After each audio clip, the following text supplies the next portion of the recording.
ಎಲ್ಲೋ ಒಂದ್ ಕಡೆ ಎಕ್ಸ್ಟ್ರಾ ಸಿಗುತ್ತೆ, ಎಲ್ಲೋ ಒಂದ್ ಕಡೆ ಎಕ್ಸ್ಟ್ರಾ ಸಿಗುತ್ತೆ. ಅದ್ರಲ್ಲಿ ಇಬ್ಬರು ಸದಸ್ಯರು ಪ್ಲೀಸ್ ವರದಿ ನಮಗೆ ಟೈಮರ್ ಹಾಕ್ಬಿಟ್ಟಿದ್ವಿ ಇವತ್ತು ಇಲ್ಲ ಪ್ಯಾನಲಿಸ್ಟ್ ಗಳಿಗೆ ವಿಶೇಷವಾದ ಸೂಚನೆ. 10 ಸೆಕೆಂಡ್ ಟೈಮ್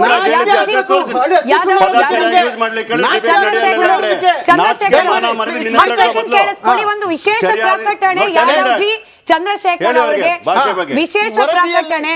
ಇವತ್ತಿನಿಂದ 1 ನಿಮಿಷ 30 ಸೆಕೆಂಡ್ಗಳ ಸಮಯವನ್ನ ನಿಗದಿ ಮಾಡಲಾಗಿರುತ್ತೆ ಒಬ್ಬ ಪ್ಯಾನಲಿಸ್ಟ್ಗೆ. ಅವಾಗ ಇನ್ನೊಬ್ರು ದಯವಿಟ್ಟು ಅವರ ತಾಳ್ಮೆಯನ್ನ ಭದ್ರವಾಗಿ ಇಟ್ಕೊಳ್ಬೇಕಾಗಿ ವಿನಂತಿ. ಇನ್ನೊಂದು, ಭಾಷೆ ಬಗ್ಗೆ ಗಮನ ಇರಲಿ, ಬಳಸುವ ಪದಗಳ ಬಗ್ಗೆ ದಯಮಾಡಿ ಗಮನ ಇರಲಿ. ಲೈವ್ ಹೋಗ್ತಾ ಇದೆ, ನಾವು ಎಡಿಟ್ ಮಾಡೋಕ್ಕೂ ಆಪ್ಷನ್ ಇಲ್ಲ. ಮತ್ತೊಮ್ಮೆ ಸಿಎಂ ಸಿದ್ದರಾಮಯ್ಯನವರನ್ನ ಕೇಳ್ತಿದ್ದೀವಿ, ಕಾಂತರಾಜ್ ವರದಿ ಅಂತ ಹಸಿ ಸುಳ್ಳು ಹೇಳ್ತಿಲ್ಲ ಸಿದ್ದರಾಮಯ್ಯನವರೇ. ಸಾಮಾಜಿಕ ಶೈಕ್ಷಣಿಕ ವರದಿ 2024 ಸ್ವೀಕರಿಸಿದ್ರಲ್ಲ, ಕಾಂತರಾಜ್ ವರದಿಯಲ್ಲಿ ಒಂದು ಕಾಂತರಾಜ್ ವರದಿ ಏನೋ ಒಂದು ಎಕ್ಸ್ಟ್ರಾ ಸಿಕ್ತಂತೆ, ಅದರಲ್ಲಿ ಸದಸ್ಯರೇ ಸೈನ್ ಹಾಕಿಲ್ಲ, ಕಾರ್ಯದರ್ಶಿನೇ ಸೈನ್ ಹಾಕಿಲ್ಲ. ಅದರ ಅರ್ಥ ಕಾಂತರಾಜ್ ವರದಿ ಇವ್ರ ಕೈಲಿಲ್ಲ. ಯಾವುದೋ ಒಂದು ಇದನ್ನ ಮಾಡಿಕೊಂಡು ಜಯಪ್ರಕಾಶ್ ಹೆಗಡೆ ಅವರಿಂದ ಒಂದು ವರದಿ ತರಿಸ್ಕೊಂಡು ಮಾಡ್ತಾ ಇದ್ದಾರೆ. ಮೊದಲನೇದು. ಎರಡನೇದು, ಈ ವರದಿ ಫೆಬ್ರವರಿ 29ಕ್ಕೆ ಕೊಟ್ಟರು ಸರ್ಕಾರಕ್ಕೆ. 8 ತಿಂಗಳಾಯ್ತು. 8 ತಿಂಗಳು ಯಾವ್ದಾದ್ರು ಸರ್ಕಾರ ಹುಲುಮೆ ಆಯ್ತಾ? ಚುನಾವಣೆ ಅದಾದ್ಮೇಲೆ ಒಂದ್ ನಿಮಿಷ, ಆ ಸಂದರ್ಭದಲ್ಲಿ DCM deputy chief minister DK Shivakumar ಹೇಳ್ತಾರೆ, ಇದು ವೈಜ್ಞಾನಿಕ ವರದಿ ಅಲ್ಲ, ವೈಜ್ಞಾನಿಕ ವರದಿನ ಅಂತ ಸ್ಪಷ್ಟೀಕರಣ ಕೇಳ್ತಾ ಇದ್ದೇವೆ. ಹಾಗಾಗಿ ಹೊಸದಾಗಿ ವೈಜ್ಞಾನಿಕವಾಗಿ ಇನ್ನೊಂದು ತನಿಖೆಯನ್ನ ಇದನ್ನ ಯಾವುದು ಮಾಡಿಸ್ತೇವೆ, ಮತ್ತೊಂದು ಇದನ್ನ ಮಾಡಿಸ್ತೇವೆ ಅಂತ ಹೇಳ್ತಾರೆ. ಅದರ ಅರ್ಥ ಇದು ವೈಜ್ಞಾನಿಕವಾಗಿಲ್ಲ. ನಾನು ಹೇಳ್ತಿರೋದಲ್ಲ, ಸರ್ಕಾರದ ಭಾಗವಾಗಿರ್ತಕ್ಕಂಥ DCM KPCC ಪ್ರೆಸಿಡೆಂಟ್ ಹೇಳ್ತಾ ಇದ್ರೆ ಇದು ಅವೈಜ್ಞಾನಿಕ ವರದಿ ಅಂತ ಹೇಳಿ. ಅಂದ್ರೆ ಅವೈಜ್ಞಾನಿಕ ವರದಿ ಇಟ್ಕೊಂಡು ನಿಮ್ ಪ್ರಕಾರನೇ ಅದನ್ನ ಇಟ್ಕೊಂಡು ನೀವು ಇಡೀ ಸಮಾಜವನ್ನು ಒಡೆಯೋದಕ್ಕೆ, ನಿಮ್ಮ ಕುರ್ಚಿಯನ್ನು ಉಳಿಸ್ಕೊಳ್ಳೋದಕ್ಕೆ ಮಾನ ಮರ್ಯಾದೆ ಈ ಮಟ್ಟಕ್ಕೆ ಇಳಿಬೇಕು. ಹೌದಲ್ವಾ? ಇದು ವರದಿನೇ ಅಲ್ಲ, ಕಾಂತರಾಜ್ ವರದಿನೇ ಅಲ್ಲ, ಇದು ಕಾಂತರಾಜ್ ವರದಿ ಅಲ್ಲ.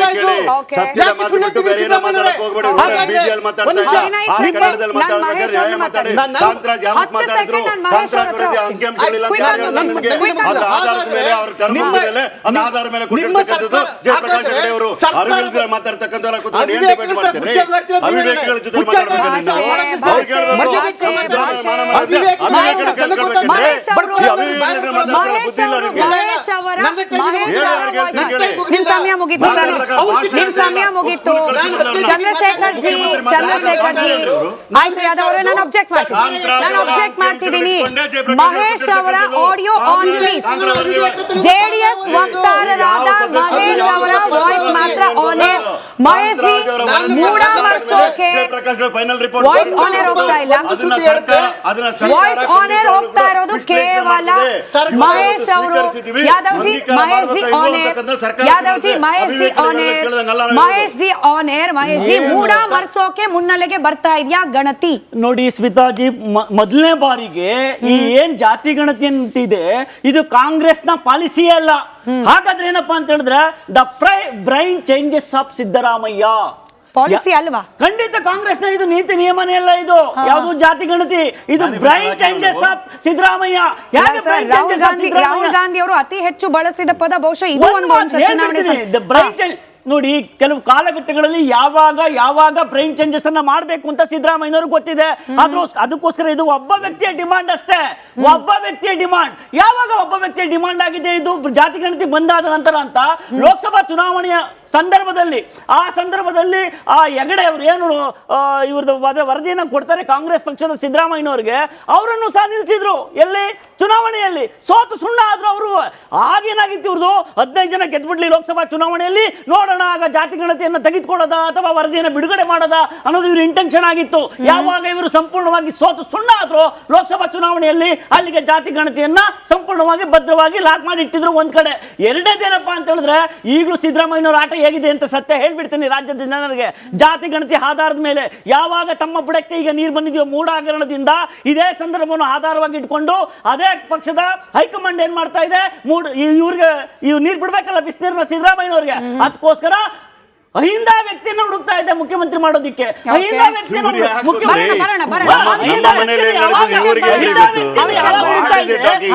ವ್ಯಕ್ತಿಯನ್ನು ನಾಯಕನ ಯಾವಾಗ ಹುಡುಕ್ತಾ ಇದೆ ಸಿದ್ದರಾಮಯ್ಯನವ್ರಿಗೆ ಎಲ್ಲಿ ಸಿದ್ದರಾಮಯ್ಯವ್ರ ಸಂಕಟ ಶುರುವಾದಾಗ ಅಹಿಂದಾದಲ್ಲಿ ಗೆದ್ದಿದ್ದಾರಲ್ಲ ಅವರೆಲ್ಲನ ಒಟ್ಟುಗೂಡಿಸ್ಕೋಬೇಕು. ನಾನು ನನ್ನ ಶಕ್ತಿಯನ್ನ ಕಾಪಾಡ್ಕೋಬೇಕಾದ್ರೆ ನಾನೇನಾದ್ರೂ ಮಾಡಿ ಹೈಕಮಾಂಡ್ಗೆ ಪ್ರೆಷರ್ ಹಾಕ್ಲೇಬೇಕು. ಅದ್ರ ಜೊತೆಗೆ ಇಲ್ಲಿ ನೋಡಿ ಪ್ರೆಷರ್ ಹಾಕ್ಲೇಬೇಕು. ಅದ್ರ ಜೊತೆಗೆ ವೆರಿ ಇಂಪಾರ್ಟೆಂಟ್, ಏನಾದ್ರೂ ಮಾಡಿ ನನ್ನ ಮೇಲೆ ನೇರವಾಗಿ ಆಪಾದನೆ ಮಾಡ್ತವ್ರದ್ದು ಯಾರು ಇಂಡೈರೆಕ್ಟ್ ಆಗಿ ಅಂತ ಈ ರಾಜ್ಯದ ಜನರಿಗೆ ಗೊತ್ತಿದೆ. ಉಪಮುಖ್ಯಮಂತ್ರಿ ಮತ್ತು ಸಹೋದರರನ್ನ ಏನಾದ್ರೂ ಮಾಡಿ ಕಟ್ಟಾಕ್ಬೇಕು. ಅದಕ್ಕೋಸ್ಕರ ಒಂದೇ ಕಲ್ಲಲ್ಲಿ ಹೈಕಮಾಂಡ್ ಹೊಡಿಬೇಕು, ಒಂದೇ ಕೈಯಲ್ಲಿ ದಲಿತ ಸಿಎಂ ಕೂಗನ್ನ ನಿಲ್ಲಿಸಬೇಕು, ಒಂದೇ ಕಲ್ಲಲ್ಲಿ ಏನು ಡಿ ಕೆ ಶಿವಕುಮಾರ್ ಪ್ರದರ್ಶನ ತಣ್ಣು ಮಾಡಬೇಕು. ಅದಕ್ಕೋಸ್ಕರ ಈ ಒಂದು ನಾಟಕ, ಇದೇ ಬಾಣಲೆ, ಇದೇ ಬೆಂಕಿ. ಸಿದ್ದರಾಮಯ್ಯನವರೇ, ಜಾತಿ ಗಣತಿ ಅಥವಾ ಜನಗಣತಿ ಇವೆಲ್ಲವನ್ನ ಆಧಾರವಾಗಿ ಇಟ್ಕೊಂಡು ನೀವು ಒಂದಿನಾದ್ರೂ ಕ್ರಾಸ್ ಚೆಕ್ ಮಾಡಿದ್ರ, ಒಂದಿನಾದ್ರೂ ಒತ್ತಾಯ ಮಾಡಿದ್ರ, ಒಂದಿನಾದ್ರೂ ಚರ್ಚೆ ಮಾಡಿದ್ರ? ಜನಗಳ ಚರ್ಚೆ ಇಲ್ಲ, ಜನಗಳ ಒತ್ತಾಯ ಇಲ್ಲ. ನೀವು ಕೇವಲ ಒಬ್ಬ ವ್ಯಕ್ತಿಯ ಡಿಮಾಂಡ್ ಅನ್ನ ಕ್ರಿಯೇಟ್ ಮಾಡಿ ಬೆಂಕಿ ಸಿದ್ದರಾಮಯ್ಯಜಿ ಇನ್ಯಾರಿದ್ದಾರೆ ಆ ಒಂದು ಆಧಾರದಿಂದ ನೋಡಿ. ನೆಹರೂರವರು, ಇಂದಿರಾ ಗಾಂಧೀಜಿ ಅವರ ಕಾಲದಿಂದನೂ ಇದಿದ್ದೇ ಇದೆ. ಆದರೆ ಹೊಸದಾಗಿ ಕ್ರಿಯೇಟ್ ಮಾಡಿದಾರಪ್ಪ ಅಂತ ಹೇಳಿದ್ರೆ ಒತ್ತಿಯಾಗಿ ತನ್ನನ್ನ ರಕ್ಷಣೆ ಮಾಡ್ಕೊಳ್ಳೋದಿಕ್ಕೆ ಇದೊಂದು ನೆಪ. ಆಯ್ತು ಸರ್, ನೀವು ಉತ್ತರ ಕೊಡೋಕ್ ಮುಂಚೆ ನಾನು ಮೂರನೇ ಬ್ರೇಕಿಂಗ್ ಸರ್, ಎರಡನೇದು ಹಾಕ್ಬೇಕಾಗಿತ್ತು. ಬಟ್ ಮಹೇಶ್ ಅವರು ಇದಕ್ಕೆ ಪೂರಕವಾಗಿ ಸರ್, ಎರಡನೇ ಬ್ರೇಕಿಂಗ್ ಹಾಕೋಕ್ ಮುಂಚೆ ಮಹೇಶ್ ಅವರ ವಿಷಯ ತೆಗೆದ್ರು ಅನ್ನೋ ಕಾರಣಕ್ಕೆ ಮೂರನೇ ಬ್ರೇಕಿಂಗ್ ಪ್ಲೇ ಮಾಡ್ಕೊಳ್ಳಿ. ನಾವು ಅದೇ ವಿಚಾರಕ್ಕೆ ಇವತ್ತು ಕೆಳಗಡೆ ನಾವು ಅದನ್ನ ಗ್ರಿಡ್ ಪಾಯಿಂಟ್ಸ್ ಅಂತ ಕರಿತೀವಿ, ಅಲ್ಲೂ ಕೂಡ ಪ್ರಶ್ನೆ ಕೇಳಿದೀವಿ.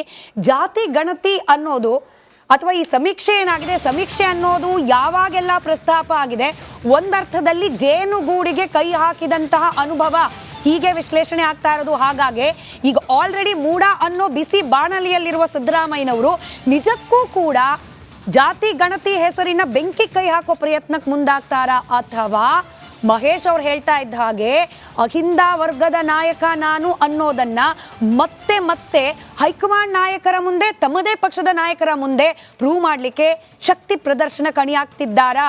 ಅಹಿಂದ ನಾಯಕರ ಬಲದೊಂದಿಗೆ ಮೂಡಾ ವಿಚಾರಕ್ಕೆ ಪ್ರಾರಂಭವಾಗಿರುವ ಈ ರಾಜೀನಾಮೆಯ ಒತ್ತಡ, ಅದರಿಂದ ರಕ್ಷಣೆ ಪಡ್ಕೊಳ್ಳೋ ಯತ್ನಕ್ಕೇನಾದ್ರೂ ಮುಂದಾಗ್ತಾರಾ?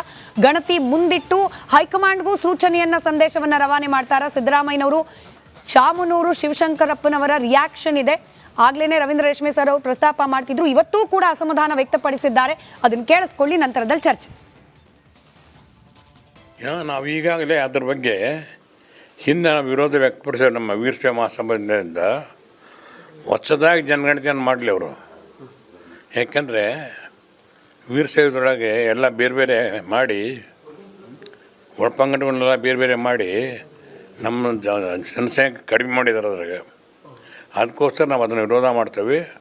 ಹೊಸ ಜನಗಣತಿ ಮಾಡಲಿ. ಇದನ್ನ ನಾಗರಾಜ್ ಯಾದವ್ಜಿ ನೀವು ಎಷ್ಟು ಒಪ್ತಿರೋ ಬಿಡ್ತಿರೋ ಗೊತ್ತಿಲ್ಲ, ನಮಗೊಂದಷ್ಟು ಸೋರ್ಸ್ ಬೇಸ್ ಸುದ್ದಿ ಅಂತ ಬರುತ್ತಪ್ಪ. ಅದರಲ್ಲಿ ಕೆಲ ವಿರೋಧ ಪಕ್ಷಗಳ ನಾಯಕರ ಹೇಳಿಕೆ ಕೂಡ ಒಳಗೊಂಡಂತೆ. ಎಂ ಬಿ ಪಾಟೀಲ್ರು ಮುಖ್ಯಮಂತ್ರಿ ಕುರ್ಚಿ ಬಗ್ಗೆ ಆಸೆ ಇಟ್ಕೊಂಡಿದ್ದಾರೆ. ಡಿ ಕೆ ಶಿವಕುಮಾರ್ ಅವರಂತೂ ವಿಶ್ಲೇಷಣೆ ಮಾಡೋದೇ ಬೇಡ, ವಿರೋಧ ಪಕ್ಷಗಳ ಮಾತಿನ ಆಧಾರದ ಮೇಲೆ ಹೇಳೋದಾದ್ರೆ. ಹೀಗಾಗಿ ಬೆಂಬಲ ಅಂತ ಹೇಳಿ ಯಾರಾದ್ರೂ ನಿಲ್ಲೋದಾದ್ರೆ ಅಹಿಂದ ಸಮುದಾಯದ ಶಾಸಕರು, ನಾಯಕರು ಮಾತ್ರ. ಹೀಗಾಗಿ ಅವರನ್ನ ಸಂತುಷ್ಟಗೊಳಿಸಿ ಅವರ ಬೆಂಬಲದೊಂದಿಗೆ ತಮ್ಮ ಕುರ್ಚಿಯನ್ನ ಭದ್ರಗೊಳಿಸಿಕೊಳ್ಳಿಕ್ಕೆ ಹೈಕಮಾಂಡ್ ನಾಯಕರಿಗೆ ಈ ಒಂದು ಪ್ರಬಲ ಸಮುದಾಯದ ಬೆಂಬಲ ನನ್ನ ಹತ್ರ ಇದೆ ಅನ್ನೋದನ್ನ ತೋರಿಸ್ಲಿಕ್ಕೂ ಕೂಡ ಇದೀಗ ಜಾತಿ ಗಣತಿಯ ಸಮೀಕ್ಷೆಯ, ಅಥವಾ ನಿಮ್ಮ ಭಾಷೆಯಲ್ಲಿ ಹೇಳೋದಾದ್ರೆ ಸಮೀಕ್ಷೆಯ ವಿಚಾರವನ್ನ ಮುನ್ನೆಲೆಗೆ ತರೋ ಪ್ರಯತ್ನ. ಮಾತಾಡ್ಬೋದಾ? ನಿಮ್ಗೆ ಪ್ರಶ್ನೆ. ಹಾಗಾಗಿ ನಾನು ಹೇಳ್ತಾ ಇದ್ದೀನಿ ನೋಡಿ, ನೀವೆಲ್ಲರೂ ತಿಳ್ಕೊಂಡಿದೆ ಅಂದರೆ ಸಿದ್ದರಾಮಯ್ಯನವ್ರ ಕುರ್ಚಿ ಅಲ್ಲಾಡ್ತಾ ಇದೆ, ಏನೋ ಬದಲಾವಣೆ ಆಗ್ತದೆ ಅಂತ. ಇನ್ನೊಬ್ರು ಹೇಳ್ತಾರೆ ಹೈಕಮಾಂಡಲ್ಲಿ ಅಹಿಂದ ನಾಯಕರನ್ನ ಹುಡುಕ್ತಾ ಇದ್ದಾರೆ ಅಂತ.